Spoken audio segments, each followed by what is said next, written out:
ഇൻഷാ അല്ലാഹ് ഒരു പിടി അരി നമ്മുടെ വീട്ടിലെടുക്കാനുണ്ടാവില്ലേ? ഞാൻ കുറേ പ്രശ്നങ്ങൾക്കുള്ള പരിഹാരം ഇൻഷാ അല്ലാഹ് എന്ന് പറഞ്ഞുതരാം. ഒരൊറ്റ പിടി അരി ഉണ്ടെങ്കിൽ അതെടുത്ത് നിങ്ങൾ കയ്യിൽ വെച്ചിട്ട് കൈക്കുമ്പിളിൽ തന്നെ എടുക്കുക. നിങ്ങളുടെ കയ്യിൽ ഒതുങ്ങുന്ന പിടി മതി, കുറേ വാരി എടുക്കാമെന്നല്ല, എത്രയാണോ എടുക്കുന്നത് അത് എടുത്തിട്ട് നിങ്ങൾ ആ അരിയിലേക്ക് 111 തവണ, എത്ര? 111 തവണ യാ ഗനിയു എന്ന ദിക്ർ, അള്ളാഹുവിൻ്റെ അസ്മാഉൽ ഹുസ്നയിൽപ്പെട്ട യാ ഗനിയു എന്ന ദിക്ർ ചൊല്ലിയിട്ട് ഇഷ്ഫി എന്ന് മന്ത്രിക്കാം 111 തവണ. രണ്ടാമത് 112 തവണ യാ മുഗ്നി എന്ന ഇസ്മു ചൊല്ലിയിട്ട് അതിലേക്ക് മന്ത്രിക്കാം, യാ മുഗ്നി 112 കേട്ടോ.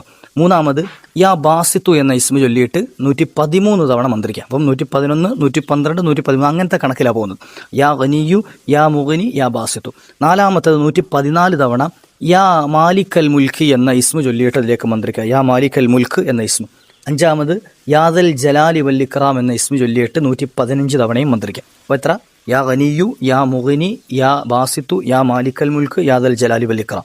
111, 112, 113, 114, 115 ഈ കണക്കനുസരിച്ച് ഈ 5 ഇസ്മുകൾ ചൊല്ലിയിട്ട് അതിലേക്ക് മന്ത്രിക്കാം. അപ്പോൾ ഇത് ചൊല്ലുന്ന അത്രയും സമയം ഈ അരി ഇങ്ങനെ പിടിച്ചോണ്ടിരിക്കണം എന്നാണോ? അല്ല, മറിച്ച് നമ്മൾ എടുക്കുന്ന പിടി ഒരു പിടിയാക്കുക. എന്നിട്ട് എന്ത് ചെയ്യുക? അത് പിടിച്ചുകൊണ്ടിരിക്കണമെന്നില്ല, ഞാൻ ബുദ്ധിമുട്ടില്ലെങ്കിൽ പിടിക്കാം. ഇനി അങ്ങനെ പിടിക്കാൻ ബുദ്ധിമുട്ടുണ്ട് എങ്കിൽ എന്ത് ചെയ്യുക? ഒരു ഗ്ലാസ്സിലേക്ക് ഇട്ടിട്ട് അത് പിടിച്ചുകൊണ്ടിരുന്നാൽ മതി. ആ ഗ്ലാസ് എടുത്ത് വെച്ചാൽ മതി ഫ്രണ്ടിൽ കേട്ടോ. അപ്പോൾ ഈ ഗ്ലാസ് കൊണ്ട് കോരി എടുത്തിട്ട് അതിനകത്ത് ഊതാൻ പാടില്ല. എന്ത് ചെയ്യണം? എടുക്കുന്ന പിടി നമ്മുടെ കൈ കൊണ്ട് തന്നെ പിടിച്ചെടുക്കാം.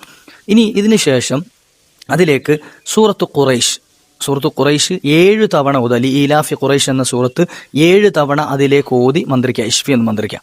ശേഷം സൂറത്ത് മാഊൻ, തൊട്ടടുത്ത സൂറത്താണ്, അറായിത്തല്ലദീ യുകദ്ദിബു ബിദ്ദീൻ, നമുക്കറിയുന്ന സൂറത്തല്ലേ, ആ സൂറത്തും 7 തവണ ഓതി മന്ത്രിക്കുക.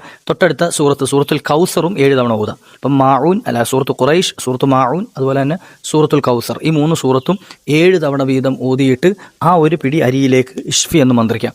ഇതോടൊപ്പം തന്നെ നമ്മുടെ ഖുർആനിലെ തൗബ സൂറത്തിലെ ഏറ്റവും അവസാനത്തെ 2 ആയത്തുകൾ, ലഖദ് ജാഅക്കും എന്ന ആയത്ത്, ഈ ആയത്തുകളുടെയും സൂറത്തുകളുടെയൊക്കെ പ്രത്യേകതകൾ പ്രത്യേകം നമ്മുടെ വീഡിയോകളിൽ പറഞ്ഞിട്ടുണ്ട് പല തവണയായിട്ട്.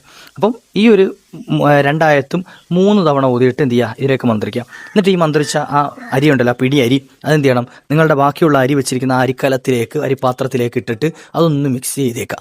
അതൊന്നും മൊത്തത്തിൽ മിക്സ് ചെയ്യുക. എന്നിട്ട് നിങ്ങൾ അതുകൊണ്ട് വീട്ടിൽ ഭക്ഷണം പാകം ചെയ്യുക. അല്ലാഹു സുബ്ഹാനഹു വ തആല ആ വീട്ടിൽ കടബാധ്യതകൾ എടുത്തു കളയും. ആ വീട്ടിൽ പിന്നെ കടങ്ങൾ ഉണ്ടാവില്ല എന്ന്, ഉള്ള കടങ്ങൾ അള്ളാഹു പരിഹരിച്ചു കൊടുക്കും. രണ്ടാമത്തത്, ആ വീട്ടുകാരിലേക്ക് ദാരിദ്ര്യം എന്ന് പറയുന്ന സംഗതി കടന്നു വരില്ല. ജീവിതത്തിലേക്ക് ഒരിക്കലും ദാരിദ്ര്യം കടന്നു വരില്ല. ഇനി മൂന്നാമത്, രോഗങ്ങൾ കൊണ്ട് പ്രയാസപ്പെടുന്ന ആളുകൾ ആ വീട്ടിലുണ്ട് എങ്കിൽ ഈ ഭക്ഷണം കഴിക്കുന്ന ആളുകൾക്ക് രോഗങ്ങളിൽ നിന്നുള്ള മുക്തി, അവർക്ക് എത്ര വലിയ മാരക രോഗങ്ങളാണെങ്കിലും അത് പരിഹരിക്കാനുള്ള മാർഗ്ഗം അള്ളാഹു അവർക്ക് തുറന്നു കൊടുക്കും. ഇത്തരത്തിൽ ഇതോടൊപ്പം തന്നെ ഇതിനെക്കാട്ടി ഏറ്റവും ഉചിതമായ ഏറ്റവും പവർഫുൾ ആയൊരു വഴി, അള്ളാഹു അവരുടെ ദുആക്ക് ഇജാബത്ത് കൊടുക്കുന്ന, ആ വീട്ടുകാരുടെ ദുആക്ക് ഇജാബത്ത്